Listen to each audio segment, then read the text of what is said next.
अंगी अंगी काट दिहलू सगरी शरीरिया दया नहीं आइल तनिको तहरा भीतरिया।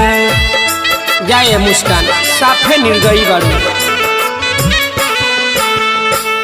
अंग अंग काट दिहलू सगरी शरीरिया दया नहीं आई तनिको तहरा भीतरिया। कहता रे पंकज पुरी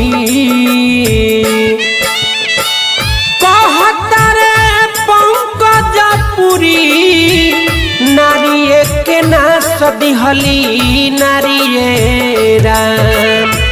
दोसरा से नहीं लगा के दोसरा से नहीं लगा के